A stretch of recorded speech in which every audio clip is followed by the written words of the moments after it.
Hello everyone, here we are again, round two on the Hobson personal collection that's being sold off as well. And I've been having a lot of fun going through these records, to be honest. For example, I know people probably know about this, the Phase 4 series made by London, which really means it was recorded by Decca. And you've got Stokowski and the London Symphony here doing the Firebird Suite and Tchaikovsky March Slav and the famous Mussorgsky Night on Bald Mountain, all, big thriller pieces and so forth, and pretty incredibly well recorded as well. I have many different versions of all of these, and, this is quite a nice little find. So that's on the block. Here's an interesting record.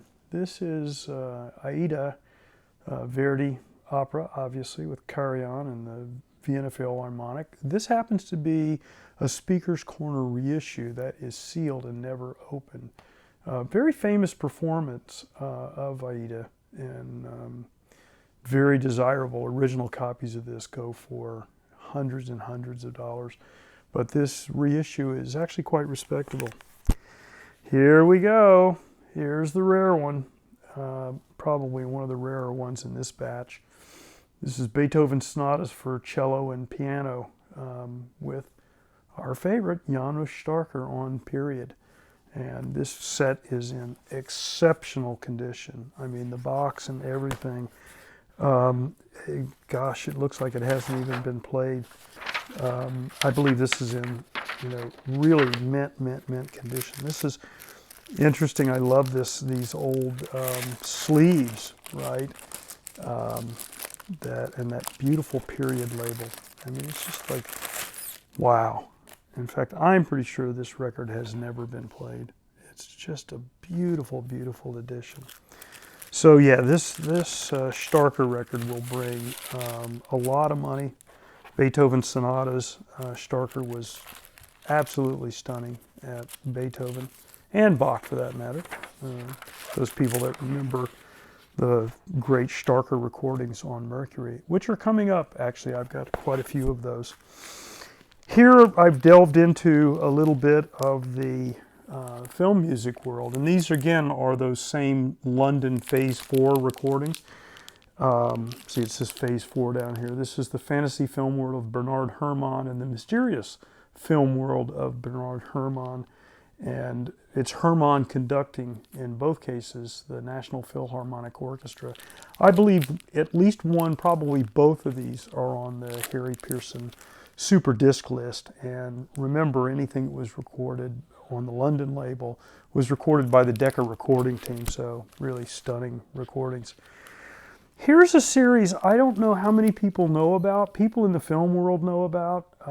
Back in the 70s, there was this Elmer Bernstein film music collection, and I think they did about 15 of them, and this is album 13 and album 7. Album 7 is To Kill a Mockingbird, and it's Bernstein conducting his own work with the Royal Philharmonic Orchestra.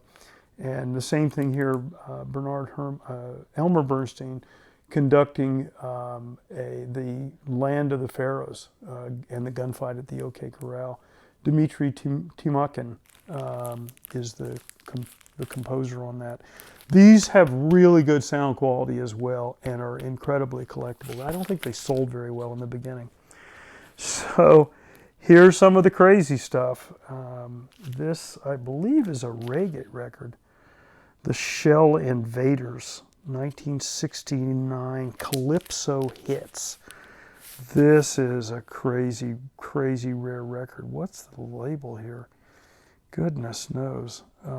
Manufactured by Hillary Record Corporation, New York.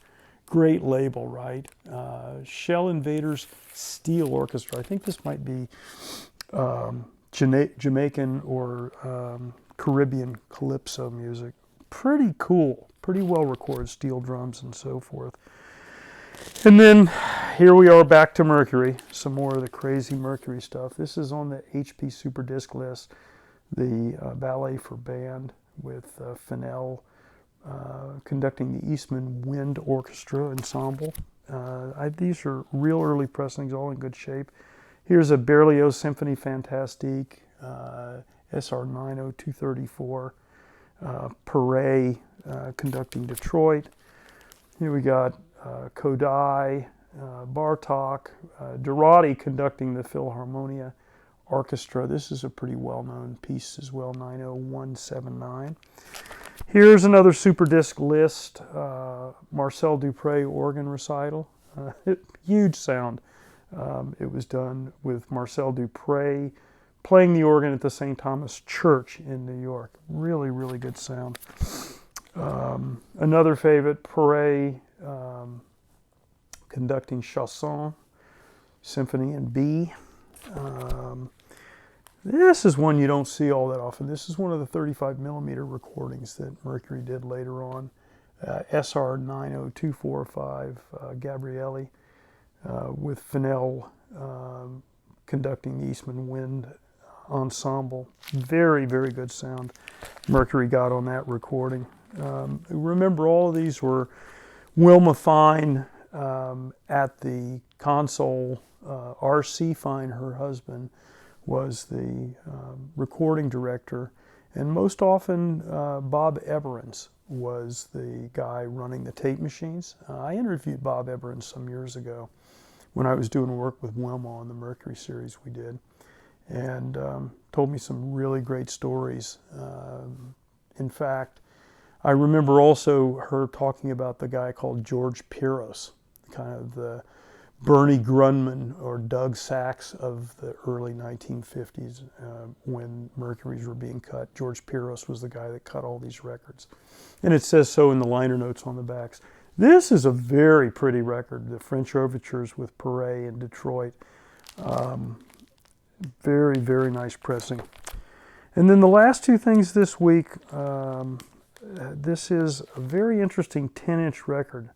And I don't remember where I got this, but this is Sarasate. It's a violin piece, violin solos, a solo violin piece with Joachim Dredla playing the violin. This has got to be incredibly rare. So for the violin people, this one probably will get crazy. And then, last but not least, Strictly Reggae. Various artists from Kingston, Jamaica, Volume 1. So I think this is probably an 80s record. Yeah, pretty good sound. Cush Productions. Anyway, that's the offering for this week. I wish everyone luck, and nice to see everybody. Bye for now.